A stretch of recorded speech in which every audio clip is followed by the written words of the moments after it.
have had quite the lively debate so far. We've had to, in midstream, sort of change the rules so that we can control the time and be fair about the answers that are supplied. We have several people who have come to the event tonight to ask specific questions of the candidates, and we would like to get that right away. So we're going to start off I believe we're going to start off with you, Mr. Gutierrez. You'll answer the first question. Each person will have an opportunity to speak for 1.5 minutes on both sides, each on both sides. So that's a total of 3 minutes, if you don't mind. And I'm going to call now on Amy Britton. Hi, Amy. Hi. My name is Amy. I am 25 years old. I'm an Air Force wife, and I am currently a first-year nursing student at University of Guam. I am very proud that our healthcare has improved this past year with the full accreditation of GMH and my nursing school. My question is, as governor, how do you plan to maintain the accreditation at GMH and our nursing school? Thank you very much, Amy. You're welcome. Great question. Ladies and gentlemen, in 2002, 2006, I made a pronouncement out there that, you know, Guam Memorial Hospital, especially the building, the physical plan is physically obsolete to be used and to get accreditation. Despite that, I went on ahead and through my grants of the compact impact funds, I was throwing real cash in there to take care of some of the safety problems, like enclosing the steps going back so that patients in times of emergency can go down without being exposed to the weather. So we put a lot of physical upgrade to the hospital. In 2006, I said, you know what? It'll never happen. It will never get accredited. Well, let me tell you, ladies and gentlemen, that I was wrong. The impossibility happened, and I want to thank Lieutenant Governor Mike Cruz and all the people that work, all the people that are working at the hospital, from the janitor on up, from maintenance on up. And I want, please, ladies and gentlemen, let's just stand up and give Lieutenant Governor Mike Cruz a round of applause for doing the impossible, for doing the impossible. Because we all live and learn. We make mistakes, we own up to it. I really thought it was impossible, but doggone it, he did it. He did it, Mike. Thank you. Thank you, Mr. Gutierrez. I was going to answer now, her thing. You have another 1.5 minutes in a moment. Who would like to take this one? Go ahead. Yeah. I want to thank the Camacho administration, working collaboratively with them. Again, and you know, it was a team effort. As Ways and Means Chair, every year I gave much more in support, in financial support, than was requested in the budget that was presented. Because though I knew Mike was running against me, it wasn't important. It was important to fund health care. So we gave, again, in every year I was Ways and Means Chair, millions more than they had asked. But one of the things that's so important with Governor Camacho, which I will continue, once you get a board in there, you let them do their jobs. You don't become a super board and take over and then run the place bankrupt. And misuse of payments, illegal spending goes out to friends and supporters, yet they run out of medicine and they can't account for cash.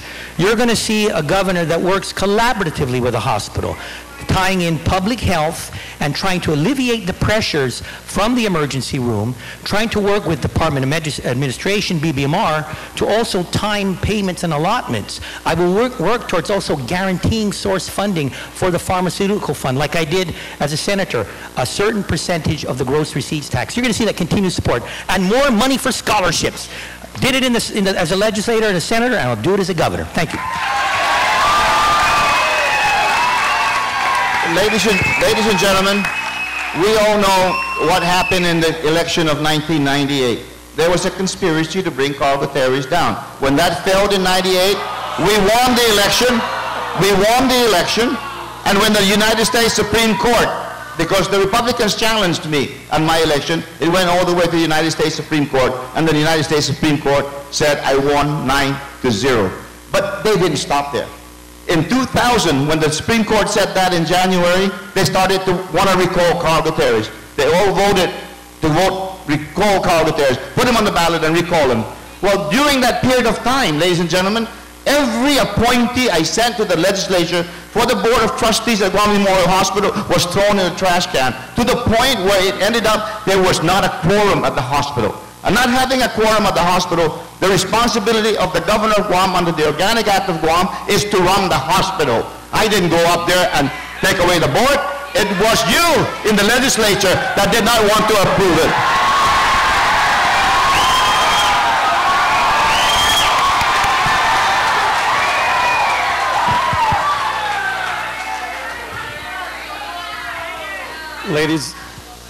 Ladies and gentlemen, it is indeed unfortunate that we have a gentleman like Carl Gutierrez who talks about running the hospital, but what he did is he ran it into the ground. He ran it into the ground.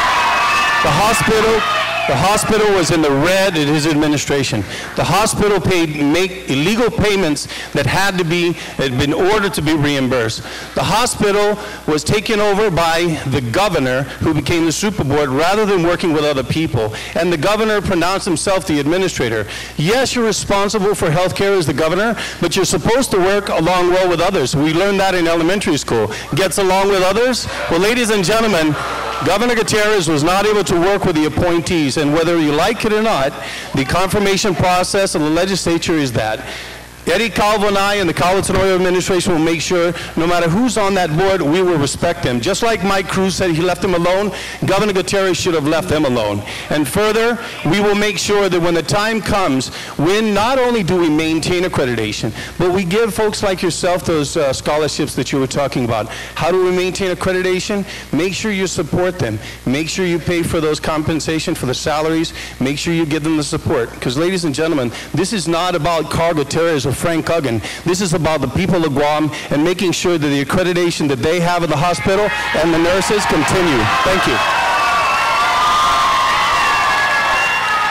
Ladies and gentlemen, they tell you that they would leave the board alone, and I should have left the board alone. There was no board. There was no board. Because the legislature, the Republican majority, did not want to, they wanted me to fail.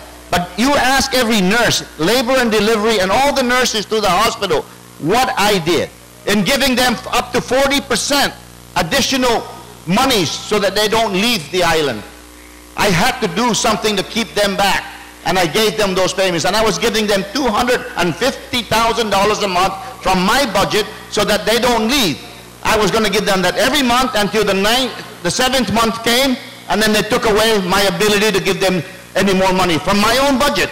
They just want me to fail so they can use it tonight for their own purposes. Ladies and gentlemen, you ask every nurse up there, they would be the one to tell you that my responsibility was to save the hospital and health care when the legislature wanted me to fail. All right, thank you.